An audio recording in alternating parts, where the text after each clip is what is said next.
Welcome to Old Man Gaming, the series where I nerd out on video games, from my Gen X youth starting with early platforms like Pong and the TRS-80, through today with Xbox and PlayStation.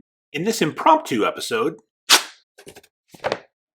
I'm going to show you how I defeated Fractured History, the Jedi Survivor side level appropriately subtitled The Horrors of Bogano.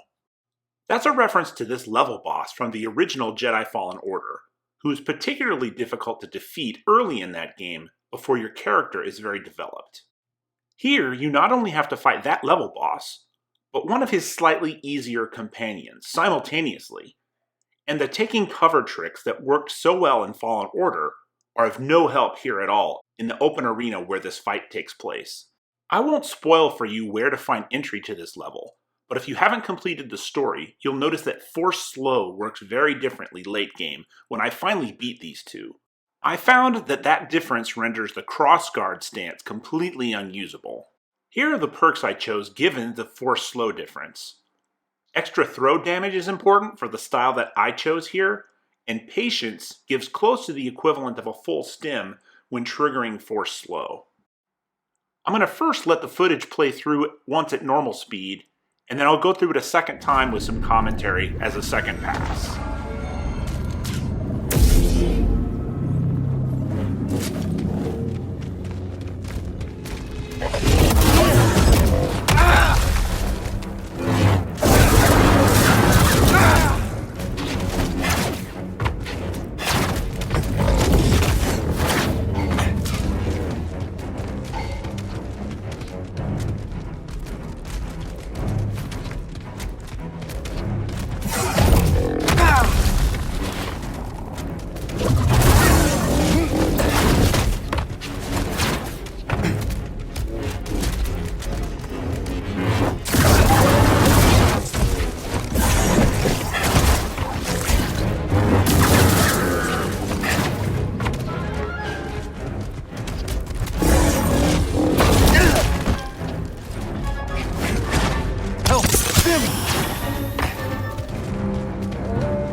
Like in my Rancor Brothers video, link in the description, I'm going to focus on one of these guys at a time. Despite 70 hours of gameplay, I'm still just lousy at evading, even at the Jedi Knight difficulty. That seems to be eluding my 53-year-old hands. And I take that hit right there from an unblockable attack, but then I get in a force throw with that extra damage I configured in the perks. That double-bladed throw is the primary attack I'm trying to set up throughout the footage, although occasionally I'll switch to a dual wield to get in some quick attacks. The beginning of this does not start well for me, because I'm just terrible at the evade when they throw the unblockable at me. But look, just 2 double-bladed throws and I've got the weaker of the 2 frogs down by a quarter health. You may have noticed that I dashed past one of those instant kills where they grab you with their tongue and suck you into their jaws. Then I get in trouble, have to hit a stim, and I'm about to trigger force slow here and watch how my health meter goes up when I do so.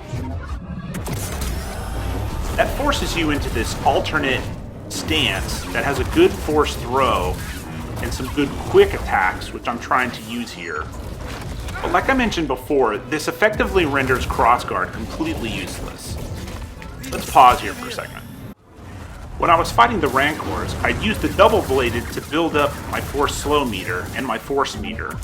And then when I hit force slow, I'd switch to Crossguard and use the big swing there so as to not be penalized by how long it takes to complete that swing. Back to our original frog fight, you can no longer make that compensation because you're forced to use this alternate stance when you're in force slow, or at least I couldn't figure out a way to configure it so you could go back to choosing whatever stance you want during slow. But since I've got that throw damage perk, I was able to get the weaker of the 2 frogs down below a quarter health while in slow mode. I get in a couple of parries and attacks here, and I'm really close to getting rid of the first guy. A good parry and attack sequence here, and the first one's gone. I managed to move up my force slow meter as well, so I hit that, and the new guy do the same thing, where I hit him with a quick attack and a throw to get him down about to 75% health. I'm able to parry, and I just can't evade here. That skill continues to elude me. I'm out of range for his instant kill attack, and I take that opportunity to hit him with another throw and a second throw, and now I've got him down to 50% as I exit the force slow. At this point I'm thinking, I've got 7 heals, and I ought to be able to survive this fight now, but I need to build up my force meter and my force slow. It's really about avoiding the instant kill attack and finding an opportunity to hit him with a couple more throws. A couple of parries here and a throw, and he's down below a quarter health. So I'm feeling pretty good about this at this point. But then I almost blow it. I'm able to avoid that instant kill. Then I get out of rhythm with my parries, and I almost get killed. I'm able to survive with a heal, and then I'm able to trigger slow one more time. Notice how my health went up considerably, but the second rotation on the throw missed, extending the fight for him. I'm able to avoid that instant kill one more time and get in a quick sequence of attacks to finally end it. Super satisfying to finally beat this one, and I love the callback to the original game. And that's it. I used the perks that boosted the force throw damage and gave me extra heals when I hit force slow. There's probably lots of different ways to do it, but that's how it worked for me. What about you? Comment below on what you think I could have done differently here, or how you defeated this level. If you like what you just saw, please support the channel with a like and subscribe, and thanks so much for watching.